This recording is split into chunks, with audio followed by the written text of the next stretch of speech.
Present continuous का first part मैंने कल ही आपको अपलोड कर दिया था, जिसमें हमने अफर्मेटिव सेंटेंसेस कवर किए थे। आज हम अफर्मेटिव, निगेटिव, इंट्रोगेटिव तीनों आज इस एक ही वीडियो में कवर करेंगे। ठीक है, तो चलिए आइए आज की वीडियो स्टार्ट करते हैं। स्टार्ट करने से पहले आप हमारे चैनल को लाइक, शेयर और सब्सक्राइब करना तो बिल्कुल ना भूलिएगा। कल मैंने बताया था प्रेजेंट कंटिन्यूअस की पहचान। कल हमने बताई थी कि जिस टेंस के वाक्य के अंत में मुख्य क्रिया के रूप में रहा है, रही है, रहे हैं इत्यादि शब्द आता है तो उसको बोलते हैं प्रेजेंट कंटिन्यूअस टेंस। ठीक है, इसमें हमारा वर्ब जो है यानी कंटिन्यूअस जो रहता है लगातार, वो कंटिन्यूअसली चलता रहता है, जारी रहता है। अगर कोई काम हो रहा है तो वो होता ही रहेगा, वो रुकने वाला नहीं है। मैं बोल रहा हूँ तो लगातार बोलता रहूंगा, मैं लिख रहा हूँ तो लगातार लिखता ही रहूंगा। ठीक है, इतनी बातें मैंने कल आपको बताई थी और भी कुछ बातें बताई थी। इसमें इस टेंस में आप देख रहे हैं कि किसी में काम की शुरुआत का और समाप्ति का समय नहीं दिया हुआ। काम कब शुरू होगा, कब खत्म होगा, कोई इसमें समय नहीं निर्धारित है। शुरू हो गया एक बार तो मतलब होता ही रहेगा, और कब शुरू हुआ कोई समय नहीं, कभी भी शुरू हो सकता है। ये हेल्पिंग वर्ब कौन सा प्रयोग हो रहा है, तो हेल्पिंग वर्ब इसमें देखिए मैं लिख के बता देता हूँ। ही मैंने यहाँ पर थंबनेल जो दिखाया, थंबनेल में जो दे रखा हो, और थंबनेल को आप अगर क्लिक करेंगे तो पूरा उस थंबनेल पर हमारे लिखा गया है कि किस हेल्पिंग वर्ब, कौन सी हेल्पिंग वर्ब किस सब्जेक्ट के साथ प्रयोग की जाएगी। ठीक है, तो मैं एक बार फिर से यहाँ पर भी मैं बता देता हूँ। देखिए ही, सी, इट के साथ आप ईज का यूज करेंगे, यू, वी, दे के साथ प्रयोग करेंगे आप आर, और आई के साथ एम। ये मैंने कल भी पॉइंट बताया था आपको। ठीक है, तो इसे आप लर्न कर लीजिए, एकदम याद कर लीजिएगा। चलिए आइए प्रैक्टिस करते हैं, कुछ देखते हैं कि कैसे हमारे सेंटेंसेस बनते हैं। तो लिखा हुआ है मैं अब निकल रहा हूँ, तो क्या होगा, आई है, तो आई के साथ आपको मैंने अभी बताया कि आई के साथ क्या लगाते हैं, I am living, LEAVING, living, LEVING, living now. I am living now, मैं अब निकल रहा हूँ। मैं अब निकल रहा हूँ तो क्या होगा, I am living now. Clear, ये आपको समझ में आएगा। इसका स्ट्रक्चर अगर बनाएंगे तो subject plus is, am, are आएगा, प्लस वर्ब के फर्स्ट फॉर्म में ING plus object plus full stop आएगा। क्लियर, अलग है। वे मुझे बता रहे हैं, वे मुझे बता रहे हैं, तो बता रहे हैं तो क्या हो जाएगा, दे है तो दे के साथ क्या लगाएंगे, आर लगाएंगे, क्योंकि ये प्लूरल है तो प्लूरल के साथ आर लगेगा। तो दे आर टेलिंग मी, वे मुझे क्या कर रहे हैं, बता रहे हैं, तो दे आर टेलिंग मी। अगर कह रहा है वे मेरी तरफ, वह मेरी तरफ देख रही है, वह मेरी तरफ देख रही है, तो क्या होगा, सी इज लुकिंग एट मी, वह मेरी तरफ देख रही है, सी इज लुकिंग एट मी। उसे अजीब लग रहा है, उसे, तो ही इज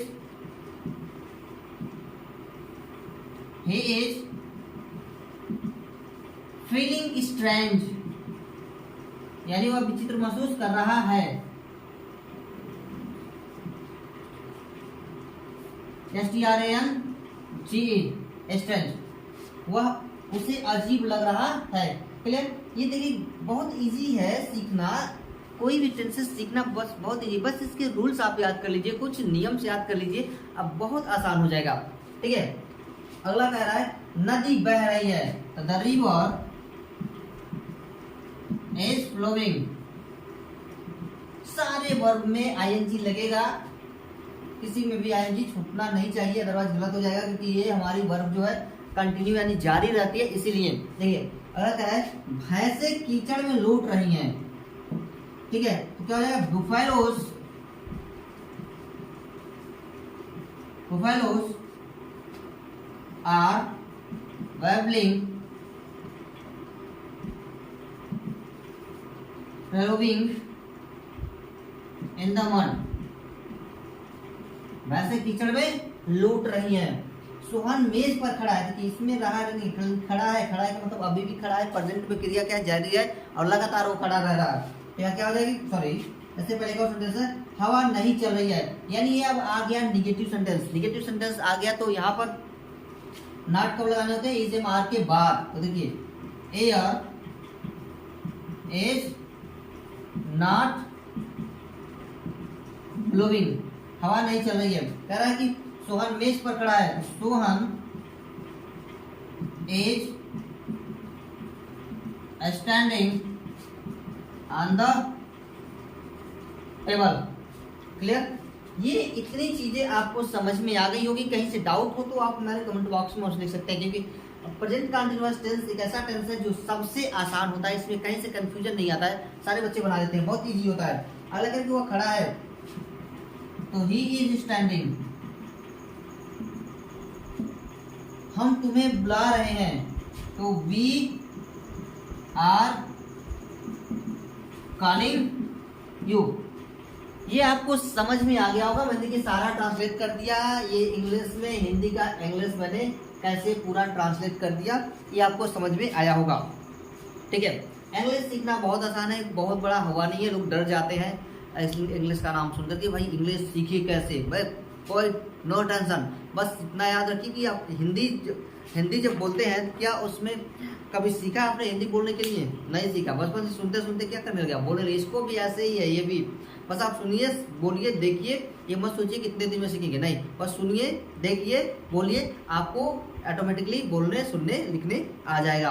ठीक है, क्योंकि हम हिंदी के लिए ना तो कहीं कोचिंग लिए, ना तो कहीं ट्यूशन गए, ना तो कहीं स्कूल गए, हम ना तो कोई मुझे हिंदी सिखाया, हमने हिंदी बोलना बचपन से भोजपुरी बोलना शुरू कर दिया। वैसे ये भी है, सुनिए, देखिए, लिखिए, प्रैक्टिस कीजिए, बोलना शुरू कर देंगे, लिखना शुरू कर देंगे, कोई झंझट नहीं है, कोई दिक्कत नहीं है। ठीक है, बस प्रैक्टिस थोड़ी होनी चाहिए, क्योंकि हम अपनी भाषा छोड़ करके कोई और लैंग्वेज पकड़ रहे हैं। हम अपनी लैंग्वेज छोड़ करके क्या दूसरी लैंग्वेज पकड़ेंगे तो थोड़ी प्रॉब्लम तो होगी, क्योंकि हम बचपन से ही हिंदी भोजपुरी के बीच में रहते आए हैं। अब हमें पकड़ना है क्या, इंग्लिश, इसलिए थोड़ी प्रॉब्लम तो होगी। जब तक हम प्रैक्टिस नहीं करेंगे इसकी, हमें आएगा नहीं। तो इसलिए प्रैक्टिस प्रैक्टिस प्रैक्टिस बहुत जरूरी है। ठीक है, तो प्रैक्टिस कीजिए आप, और जितना प्रैक्टिस होगी उतनी आपकी अच्छी रहेगी। मैं अभी आपको छोटे छोटे सेंटेंसेस बता रहा हूँ। जैसे ये प्रेजेंट कंटीन्यूअस का खत्म होगा, मैं आपको पैराग्राफ के साथ लेके आऊंगा, पैराग्राफ में हम लोग प्रैक्टिस करेंगे और सीखेंगे। ठीक है, तो इसको मैं रेंज करता हूँ, बढ़ता हूँ अगले सेंटेंस की ओर। अब हम देखेंगे निगेटिव सेंटेंसेस। यदि निगेटिव आ गया है तो निगेटिव में हम निगेटिव का फॉर्मूला बनाते हैं। तो subject plus is am are plus not plus verb की first form plus ING plus object plus full stop. ठीक है, ये है आपका निगेटिव। तो निगेटिव बनाने के लिए क्या करना पड़ता है, देखिए, वे पतंग नहीं उड़ा, वे पतंग नहीं उड़ा रहे हैं, तो क्या हो जाएगा, they are not flying kite. क्या हो जाएगा, they are not flying kite, वे पतंग नहीं उड़ा रहे हैं। धोबी कपड़ा नहीं धो रहा है। ठीक है, धोबी कपड़ा नहीं धो रहा है, यानी कि जब भी नहीं वाले नहीं वर्ड आएगा तो क्या कहलाएगा, वो निगेटिव कहलाएगा। जब भी नहीं वर्ड आएगा तो क्या कहलाएगा, वो निगेटिव कहलाएगा। और निगेटिव सेंटेंसेस बनाने के लिए हमको क्या करना पड़ेगा, washerman is not washing cloth. ठीक है, धोबी कपड़ा नहीं धो रहा है, तो आपको निगेटिव भी समझ में आ गया होगा कि निगेटिव बनाने के लिए बस हमको क्या करना है, एज एम आर के बाद नॉट लगा देने हैं, बाकी सेंटेंसेस एज इट इज हमें रख देने हैं। क्लियर? अब बढ़ते हैं अगले सेंटेंसेस की ओर। अगला क्या है हमारा, अगला है इंट्रोगेटिव। इंट्रोगेटिव टू टाइप के होते हैं, first type and second type. First type S या नो वाले, सेकंड टाइप क्यू डब्ल्यू यानी कि क्वेश्चन वर्ड वाले। ठीक है, तो यहाँ मैं दोनों का फॉर्मूला लिखता हूँ, एंड दोनों को मिटा करके। ठीक है, बहुत सिंपल रहता है इंट्रोगेटिव बनाना, मैं आपको सिखा देता हूँ दोनों। ठीक है, देखिए यहाँ है is am are plus subject plus verb की first form plus ING plus object plus question mark. फिर कुछ अगला करा है Q W plus is am are plus subject plus verb की first form plus ING plus object plus question mark. ठीक है। देखिए सबसे पहले मैं अफर्मेटिव एक छोटा सा अफर्मेटिव बताऊँ, उससे समझाने का मैं आपको प्रयास करूंगा कि अफर्मेटिव, निगेटिव, इंट्रोगेटिव एंड तीनों चारों को कैसे बनाएंगे। देखिए देखिए मैं लिख रहा हूं यहाँ पर, वह खेल रहा है, ठीक है। अफर्मेटिव, वह नहीं खेल रहा है, वह, क्या वह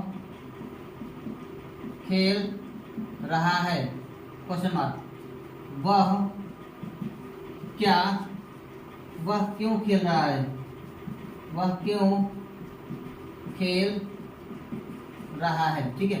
ये मैंने टोटल 4 सेंटेंसेस लिखे हैं। इन चारों सेंटेंसेस को आपको समझाने का प्रयास करता हूँ कि ये अफर्मेटिव है, ये निगेटिव है, ये इंट्रोगेटिव फर्स्ट टाइप है, इंट्रोगेटिव सेकंड टाइप है, ठीक है। बहुत इजी है इंट्रोगेटिव निगेटिव, किसी का भी चाहे डेफिनिट हो, चाहे कंटिन्यूअस हो, चाहे परफेक्ट हो, चाहे परफेक्ट कंटिन्यूअस, किसी का भी चाहे फ्यूचर हो, पास्ट हो, किसी का भी अफर्मेटिव निगेटिव इंट्रोगेटिव बनाना बहुत ही सिंपल होता है। बस एक ट्रिक समझिए यहाँ पर। ये ट्रिक अगर एक बार समझ गए तो आपका जो टेंस है बिल्कुल आपका गुलाम हो जाएगा। क्या कि भैया हम आपके गुलाम हैं, आप जैसा कहेंगे हम वैसा ही करेंगे, ठीक है। तो समझ लीजिए, देखिए क्या है यहाँ पर, क्या सब्जेक्ट हमारा ही है, तो ही इज प्लेइंग। अगला देखिए इज के बाद आपको क्या करना है, इज के बाद यहाँ पर नॉट लगाने हैं निगेटिव में। तो देखिए ही इज नॉट प्लेइंग, हो गया ना निगेटिव, बड़ा सिंपल था। हमने इज के बाद क्या कर दिया, बस उसमें देखिए नॉट लगा दिया। अब वही चीजें इंट्रोगेटिव फर्स्ट टाइप में करेंगे, तो यहाँ आएंगे, देखिए इस इज को उठाइए, यहाँ पहले लिख दीजिए, ही को इज के बाद रखिए, ही इज ही प्लेइंग, बन गया। मैंने क्या है कि बस अफर्मेटिव लिखने के लिए इसको यहाँ कर दिया, इसको यहाँ। अगर नहीं समझ में आएगा तो मैं आपको यहाँ फिर से समझाता हूँ। किसी को लिखा हुआ है कि वह खेल रहा है, ठीक है ना, वह खेल रहा है, अफर्मेटिव हो गया। अगर इसी को बनाएंगे तो क्या बनेगा, ही इज प्लेइंग, है ना, इतना सस्ता, बहुत सस्ता है। अब याद रखिए, अगर ये इसको आप इंट्रोगेटिव बताएंगे, क्या वह खेल रहा है, तो देखिए यहाँ जो इज लिखा हुआ है इंट्रोगेटिव वाले में उसको पहले रख दीजिए, और ही को यहाँ कर लीजिए, तो ये बन जाएगा इज ही प्लेइंग। ये बन गया आपका interrogative second type, first type sorry. अब सेकंड टाइप बनाना है तो यहाँ देखिए बस इसमें क्यू डब्ल्यू जोड़िए, यानी कि वाई लिख देंगे हम यहाँ पर। ये जो पूरा का पूरा जो मैंने लिख रखा है उठा के वहाँ पर देखिए, देखिए मैं वही लिखने रखने वाला हूँ। यहाँ जो लिख रखा है मैंने वही बढ़ा के यहाँ देखिए, is he, why is he playing, question mark लगा दिया, हमारा सेंटेंस बन गया, कंप्लीट हो गया। आपको समझ में आ गया होगा, ठीक है, कहीं से डाउट नहीं। ये आपको अफर्मेटिव, निगेटिव, इंट्रोगेटिव चारों समझ में आ गया होगा कि किस तरह से बनाएंगे। क्या आपकी माँ उस मंदिर में पूजा कर रही है, तो क्या शब्द आया है, आपकी माँ है, तो फर्स्ट टाइप यानी कि इंट्रोगेटिव फर्स्ट टाइप हो गया, तो इज मार्क क्या लगाएंगे, तो इज लगा देंगे। इज योर मदर, सब्जेक्ट ढूंढ लीजिए, इज योर मदर सब्जेक्ट हो गया। क्या कर रही है, पूजा, तो वर्शिपिंग, WRSHIPING, वर्शिपिंग, कहाँ पूजा कर रही है, तो उस मंदिर में, एंड दैट टेम्पल, है ना, सिंपल, बहुत इजी है। अगर इसका निगेटिव अगर हो, देखिए इसका अगर निगेटिव हो तो क्या करेंगे, जैसे अब देखिए इसमें नहीं भी आ गया है तो क्या करेंगे, हमको सबसे पहले फिर से इज को पहले रखेंगे, क्योंकि ये सिंगुलर है, जब ये सिंगुलर रहेगा तो इसको हमको पहले लगाना है। तो इज प्यून, एस्प्यून, यहाँ पर नॉट, सब्जेक्ट के बाद नॉट लगता है कभी भी इंट्रोगेटिव में, तो is peon not ringing the bell. ये भी बन गया कंप्लीट हमारा सेंटेंसेस, क्लियर, ये आपको समझ में आ गया होगा। इंट्रोगेटिव फर्स्ट टाइप आपको समझ में आ गया होगा। कहीं से डाउट हो तो हमें कमेंट बॉक्स में अवश्य लिखिए। अगला बढ़ते हैं, आगे करते हैं और कुछ प्रयास करने का। अब हम इंट्रोगेटिव सेकेंड टाइप उठाते हैं क्वेश्चन, ठीक है।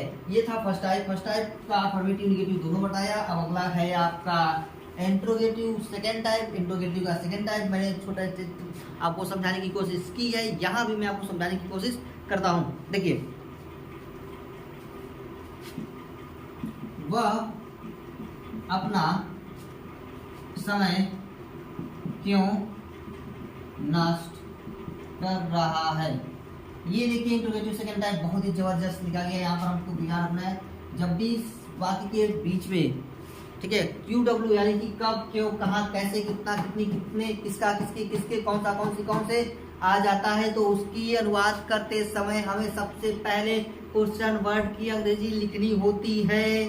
तो हमें क्या लिखेंगे, सबसे पहले क्यू डब्ल्यू यानी कि वाई लिखेंगे। यहाँ पर वाई लिख दिया, यानी जब दिखाएंगे यहाँ जो है सब्जेक्ट हमारा सिंगुलर है तो सिंगुलर है तो वाई क्वेश्चन वर्ड के बाद तुरंत हमें इज लगाने हैं, तो यहाँ पर इज लगा लिया। अब आगे बढ़ेंगे, क्या लिखेंगे यहाँ पर, वाई इज ही। अब हमको चाहिए वर्ब, देखिए यहाँ पर वर्ब लिखा है तो वाई इज समय नष्ट करना, नष्ट करना क्या हो जाएगा, वेस्टिंग। क्या नष्ट कर रहा है, अपना समय। तो वर्ब के साथ अपने की अंग्रेजी हम क्या लिखते हैं, यानी ही के साथ अपने की अंग्रेजी हम हिज लिखते हैं, हिज टाइम। वेस्टिंग हर टाइम। क्लियर। अब देखिए, तो मैं आपको बता दूं कि जहां पर ही के साथ अपने की अंग्रेजी हम हिज लिखेंगे, यू के साथ लिखेंगे योर, दे के साथ लिखेंगे देयर, आई के साथ लिखेंगे माई, ठीक है ना, और वी के साथ लिखेंगे आवर, ठीक है, क्लियर। सी के साथ लिखेंगे हर, इट के साथ इट्स लिखेंगे। तो आपको ये बातें समझ में आ गई होंगी। ये आपको इंट्रोगेटिव सेकंड टाइप समझ में आ गया होगा। कहीं से डाउट हो तो आप हमें कमेंट बॉक्स में अवश्य लिखें, ठीक है। एनी प्रॉब्लम्स, नो प्रॉब्लम, ठीक है। आगे बढ़ते हैं। डाउट हो तो एक छोटा सा कमेंट अवश्य करें, क्योंकि कमेंट करने में बहुत ज़्यादा आपको मेहनत नहीं करनी, बस उंगलियां तो चलानी है। व्हाट्सएप चैटिंग करते समय कितनी उंगलियां चलती हैं, वैसे ही एस अगर गलती के लिए अगर समझ न आए तो चैटिंग करने में क्या हर्ज है, एक कमेंट कर देने में। तो कमेंट कीजिए, बताइए कि हमारा वीडियो कैसा आपको समझ में आ रहा है कि नहीं आ रहा है। अगर नहीं आ रहा है समझ में तो हम फिर से प्रयास करेंगे आपको और ईजिली पूर्वक समझाने का, ठीक है। तो चलिए आगे बढ़ते हैं। चलिए कुछ और एग्जाम्पल लेते हैं, देखते हैं सेंटेंस को। बहुत ही ज़बरदस्त हम लोग फर्स्ट टाइप देख लिया, इंट्रोगेटिव सेकंड टाइप देख लिया। अब कुछ और एग्जाम्पल लेते हैं, देखते हैं किस तरह के सेंटेंसेस बनते हैं। अब कुछ नया लेते हैं, कुछ नया, ठीक है। देखिए, वे किस घोड़े को खरीद रहे हैं, जैसे कि अब अगर सेंटेंस में जैसे हाउ मच,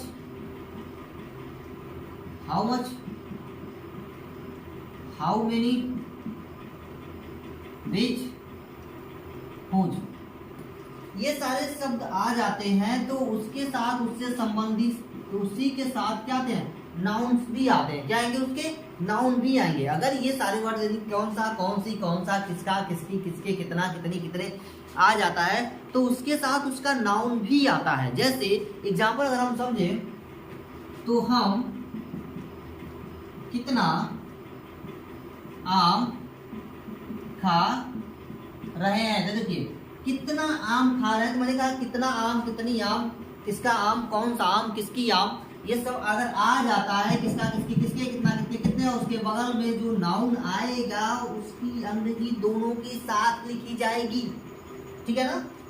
तो इसकी अंग्रेजी दोनों की क्या होगी, साथ लिखनी है, साथ लिखनी है। तो गिनना यानी कि अगर हम किसी को नंबर्स में काउंट कर सकते हैं, गिन सकते हैं तो हाउ मेनी लगाएंगे, नहीं गिन सकते, लिक्विड फॉर्म में मटेरियल्स नाउन है तो हम हाउ मच लगाने वाले हैं, ठीक है ना, याद रखिएगा। तो हम क्या लगाने वाले हैं, हाउ मेनी मैंगो, ठीक है, आर वी खा रहे हैं तो eating, how many mango are we eating, हम कितने आम खा रहे हैं। क्लियर, समझ में आया। अगला देखिए, वे कितना पानी पी रहे हैं। वेरी सिंपल सेंटेंस, कितना पानी, नाउन फिर से आया, क्या लिखेंगे, पानी को काउंट नहीं कर सकते, लिक्विड फॉर्म में है, हाउ मच लगाएंगे, क्या लगाएंगे, how much water, how much water are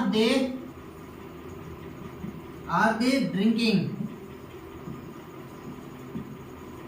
clear, ये समझ में आ गया होगा।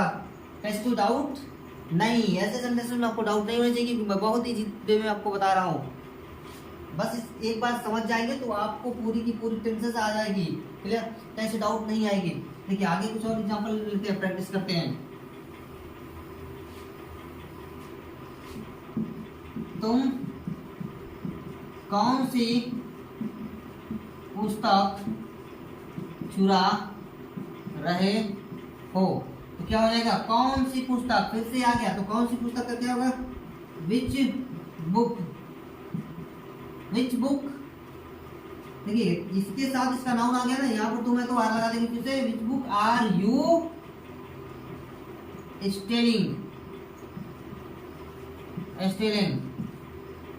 ठीक है, तो आपको समझ में आ गया होगा। कहीं से डाउट हो तो आप हमें कमेंट बॉक्स में अवश्य लिखें। ठीक है, ऐसे सेंटेंसों में डाउट नहीं होना चाहिए। मैंने आपका अफर्मेटिव, निगेटिव, इंट्रोगेटिव तीनों कवर किया। कहीं से डाउट हो तो बस प्रैक्टिस आप करते रहिए। हम प्रैक्टिस सेशन चलाएंगे, ठीक है, कंप्लीट चलाएंगे प्रैक्टिस सेशन। कहीं से बस डाउट आपको नहीं होनी चाहिए, आपको समझ में पूरा आना चाहिए। ठीक है, मैं आपको और अच्छे से प्रयास समझाने का प्रयास करूंगा, जितना हो सकेगा मैं करूंगा। ठीक है, तो आज के लिए इतना ही, मिलते हैं नेक्स्ट वीडियो में। तब तक के लिए आप बने रहिए हमारे चैनल पर, देखते रहिए AK विजन क्लासेस चैनल को।